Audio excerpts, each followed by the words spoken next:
The mess hall fell silent the moment Brigadier General Marcus Webb walked through those doors with his military working dog, a Belgian Malinois named Thor, at his side. Every fork stopped midair. Every conversation died. But the general wasn't looking at the rows of soldiers who straightened their spines in his presence. His eyes were fixed on the corner table where a young woman in dusty fatigues sat alone, her medic patch barely visible beneath layers of sand and exhaustion, methodically eating her meal as if the most powerful man on the base hadn't just entered the room. She didn't look up. She didn't flinch. And when General Webb crossed that impossibly long room and stopped directly beside her table, when he asked those four simple words that would change everything, no one could have predicted what happened next. Thor, the decorated military working dog who had completed 17 combat deployments, who had never once broken protocol, suddenly began to bark. But he wasn't barking at a threat. He wasn't alerting to danger. He was barking at her, and within seconds, military police were running toward the table, weapons drawn, while the young medic simply continued eating her rice, a ghost of a smile playing at the corners of her cracked lips. What did this exhausted woman know that stopped an entire military base in its tracks? What secret was she carrying that a trained K9 could detect from across the room?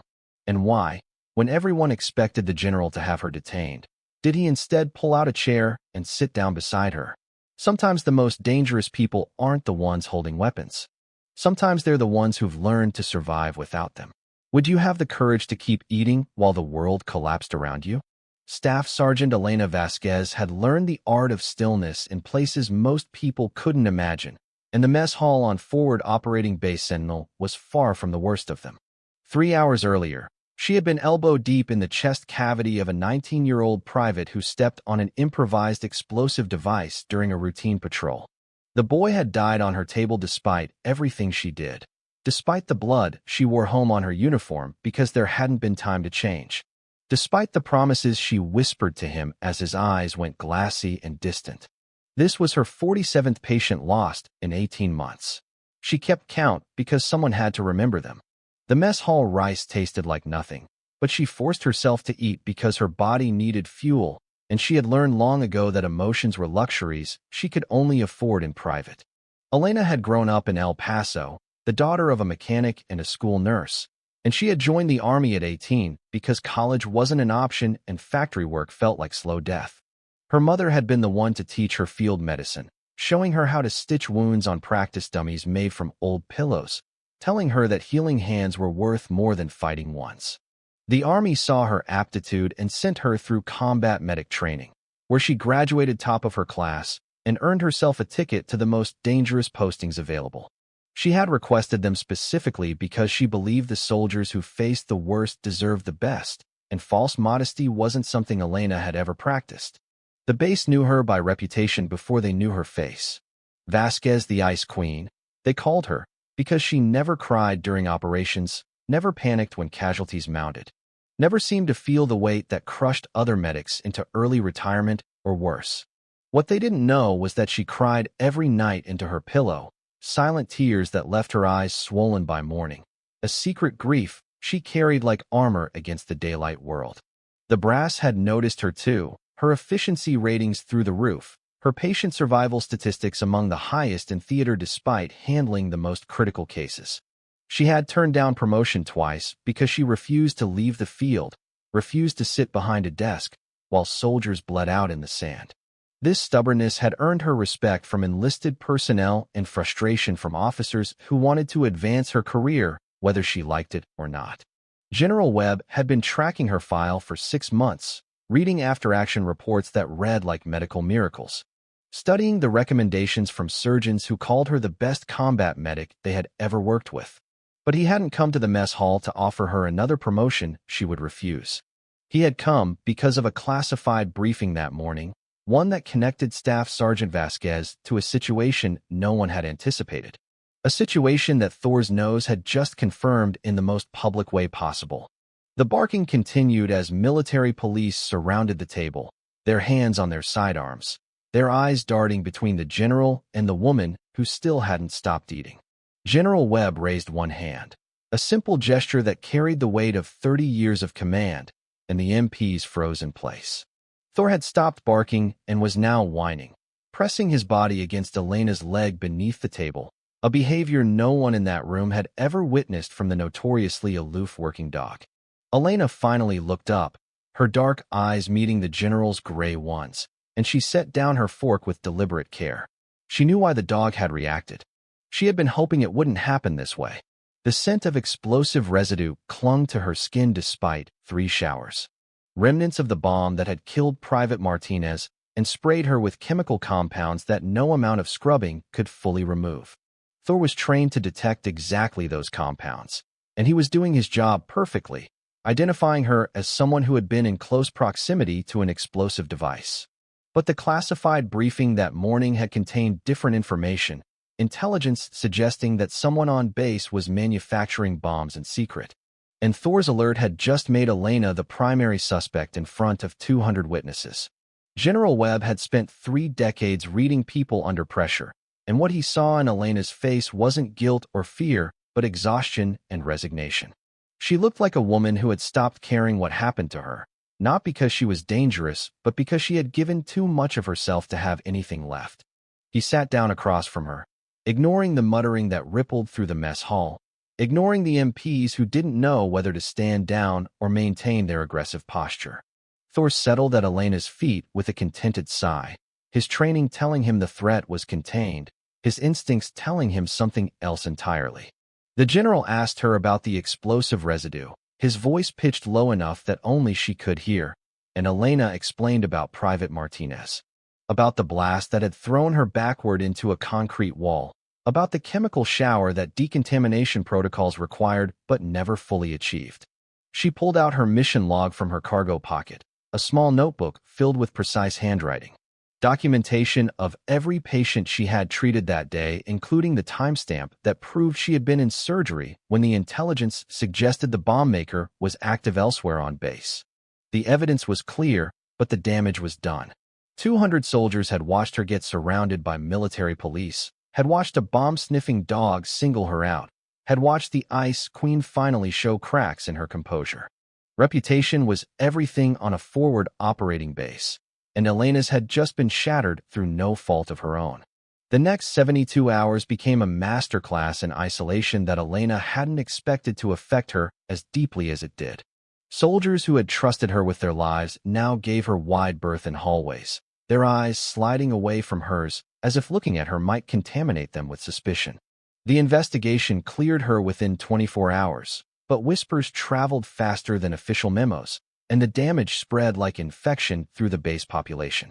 She continued her work because stopping wasn't an option, suturing wounds while patients stiffened on her table, monitoring vital signs while nurses whispered in corners just loudly enough for her to hear. General Webb had returned to his duties without public acknowledgement of her innocence, a tactical decision she understood but couldn't help resenting in her darker moments. The real bomb maker was discovered 3 days later, a supply sergeant with gambling debts and connections to contractors who wanted American weapons technology for themselves. He had been selling components piecemeal, assembling devices that found their way into the hands of people who used them against the same soldiers he shared meals with. Elena felt nothing when they led him away in handcuffs because her capacity for outrage had been depleted years ago, replaced by the quiet determination that kept her moving forward through situations that broke stronger people. What she didn't expect was the knock on her quarters door that evening, the general standing in the hallway with Thor at his side, and an expression she couldn't read on his weathered face. He had come to apologize, not officially, but personally, man to woman, leader to leader. He told her that command had failed to protect her reputation, that the public nature of Thor's alert had been unavoidable, but the follow-up had been handled poorly. He told her that he had read her entire service record, every commendation and every declined promotion, every letter of recommendation and every after-action report that documented her extraordinary skill under pressure. He asked her why she kept refusing advancement, and Elena answered honestly for the first time in years, explaining that she didn't trust herself to lead from a distance because the soldiers who died deserved someone holding their hands, not someone giving orders from an air-conditioned office. The general was quiet for a long moment, and when he spoke again, his voice carried a weight that made her straighten unconsciously. He told her that leadership wasn't about distance or proximity, but about influence, about the ability to shape systems and train others and multiply your impact beyond what one pair of hands could accomplish. He told her that her loyalty to individual soldiers was admirable, but ultimately selfish because she was hoarding her gifts instead of spreading them. The accusation hit her like a physical blow, and she wanted to argue but couldn't find the words because some part of her knew he was right. Thor became an unexpected fixture in Elena's life over the following weeks, the general assigning his working dog to accompany her during shifts as a combination of protection and public statement. The sight of the decorated Malinois walking calmly at her side rebuilt credibility faster than any official announcement could have. Soldiers recognizing that Thor's handler trusted her enough to lend his most valuable asset. The dog himself seemed to have adopted Elena as his personal project, pressing against her legs during difficult surgeries, alerting her to patients whose vital signs were declining before monitors caught the changes, becoming a medical assistant no one had trained him to be. General Webb visited the field hospital regularly now, ostensibly to check on Thor, but clearly to observe Elena in her element. Watching how she commanded trauma bays with quiet authority and trained junior medics with patience that contradicted her Ice Queen reputation. He saw what others missed because they weren't looking, the way she remembered every soldier's name, the way she adjusted her communication style for each patient's needs, the way she absorbed information from multiple sources simultaneously and synthesized it into split-second decisions that saved lives. These were leadership qualities that transcended rank, and they were being wasted on a single trauma table when they could be shaping the entire medical corps. The conversation he initiated changed everything, though Elena didn't recognize it at the time. He asked her to design a training protocol for combat medics. Nothing official, just her thoughts on paper about what current training lacked and how it could be improved. She approached the task with the same intensity she brought to surgery, spending nights after her shifts documenting the gaps between classroom instruction and field reality. The skills that couldn't be taught through slides but had to be hammered into muscle memory through repetition. Her protocol filled 60 pages and included innovations that had never appeared in any official manual, techniques she had developed through trial and error, methods for managing mass casualty events that contradicted conventional wisdom but produced better outcomes. General Webb read every word and shared it with the Surgeon General of the Army without telling Elena. And within a month, she was summoned to a video conference with people whose ranks made her uncomfortable. They wanted to pilot her protocol at Fort Sam Houston, wanted her to spend 6 months stateside training the trainers who would implement her methods across the entire combat medic pipeline.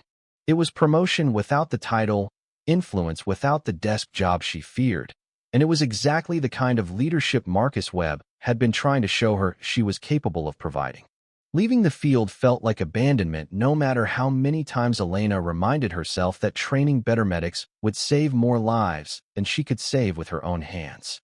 The flight home was crowded with soldiers returning from deployment, their faces showing the same mixture of relief and guilt that she felt. Survivors leaving behind comrades who would continue fighting without them. Thor had been reassigned to another handler, but General Webb had given her one of the dog's shed collars as a reminder of the partnership that had reshaped her understanding of herself. She wore it braided into a bracelet on her left wrist, feeling the leather against her skin during moments when she doubted whether she belonged in a classroom instead of a trauma bay. Fort Sam Houston was different from everything she had known.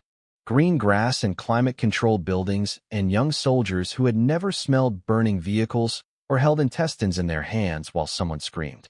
She wanted to hate their innocence, but found herself fiercely protective of it instead, determined to give them every tool she had developed so they might face their own burning vehicles with competence instead of panic.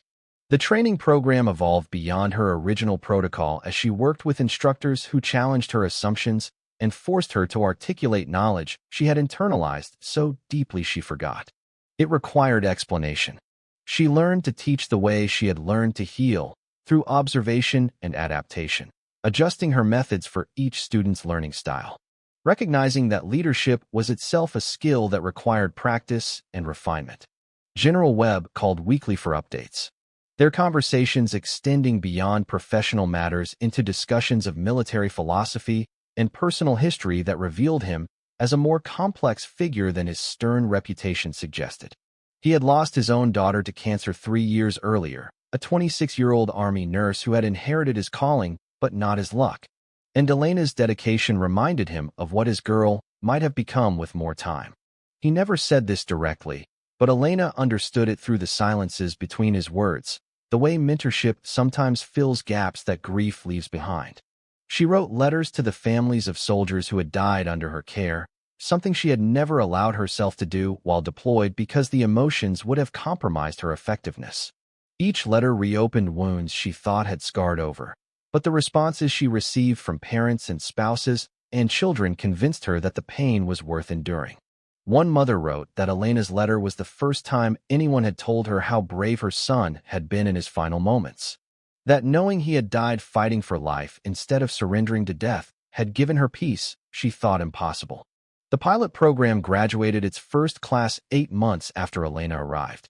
42 combat medics who had trained under her revised protocol and demonstrated proficiency levels that exceeded every historical benchmark. She stood at the back of the graduation ceremony watching them receive their certificates, recognizing in their eyes the same determination she had carried into her own first deployment. General Webb flew in for the event, taking time from his command responsibilities to witness what their collaboration had produced. And his presence reminded everyone present that this program had support at the highest levels. The data spoke clearly about the protocol's effectiveness, but data alone hadn't convinced skeptics in the medical establishment who resented changes to systems they had spent careers defending. Elena had learned to navigate institutional politics through the general's coaching, building alliances with influential supporters, addressing concerns from critics through pilot programs rather than arguments, demonstrating results rather than debating theories. These were leadership skills she would have sworn she didn't possess 2 years earlier, abilities that had been dormant because no one had created conditions for their development. The assignment to expand the program nationally came with a promotion she couldn't refuse, her new rank of Sergeant First Class, carrying responsibilities she finally felt ready to accept. She would spend the next year traveling to training facilities across the country, implementing her protocol and training the trainers who would perpetuate her methods for generations of combat medics. Thor came with her, officially reassigned to her command through paperwork that General Webb had somehow arranged despite regulations that should have made it impossible. The dog was getting older, his muzzle graying, but his instincts remained sharp enough to detect changes in her stress levels before she consciously recognized them herself. He had become her partner in ways that transcended his original training, a living reminder of the moment that had shattered her reputation and somehow led to its reconstruction on stronger foundations. The soldiers she trained would deploy to conflicts she couldn't predict, facing weapons and environments that hadn't been invented yet. But they would carry skills and confidence that gave them fighting chances. Elena understood now what General Webb had meant about multiplying impact, about leadership being influence rather than proximity. Every medic she trained would train others, and those others would train more, a cascade of competence flowing from her original 60-page protocol into theaters of operation she would never see. 5 years after the mess hall incident that stopped an entire base, Elena Vasquez stood at a podium addressing the graduating class of the Army Medical Department Center and School as its new commandant. Thor had passed peacefully the previous winter, buried with full military honors in a cemetery reserved for working dogs who served with distinction. And she wore his collar braided into her service dress uniform, where regulations allowed personal items of sentimental significance. General Webb sat in the front row, retired now but unwilling to miss this moment, the student he had recognized in a dusty medic becoming the leader he had always known she could be. She thought about the question he had asked that impossible day, for simple words that carried more weight than he could have intended. Can I sit here? Permission to enter her space, to share her isolation, to begin a mentorship that transformed everything she understood about herself and her purpose. The soldiers in front of her would scatter to postings around the world, some to combat zones, and some to hospitals, and some to training facilities where they would become teachers themselves. They would save lives because she had taught their instructors, who had been taught by her first graduates, who had learned from protocols she developed in sleepless nights when she thought she had nothing left to give. Leadership, Elena told them in her closing remarks, isn't about the rank on your collar or the chair you sit in. It's about the courage to keep serving when service costs you everything, to trust people who see potential you can't recognize in yourself, to build systems that outlast your own participation in them. She had learned this lesson from a general and a dog in a mess hall full of suspicious eyes, and she was passing it forward the only way she knew how. The audience applauded, but she barely heard them. Her attention fixed on a young woman in the third row whose eyes held the same exhausted determination Elena had seen in her own mirror 2 decades earlier. After the ceremony, she would find that woman and ask her a simple question, for words that had changed her life and might change another. Can I sit here? Because sometimes the most powerful leadership begins not with commands but with requests, not with authority but with presence, not with answers but with the willingness to share someone's table and listen to their story.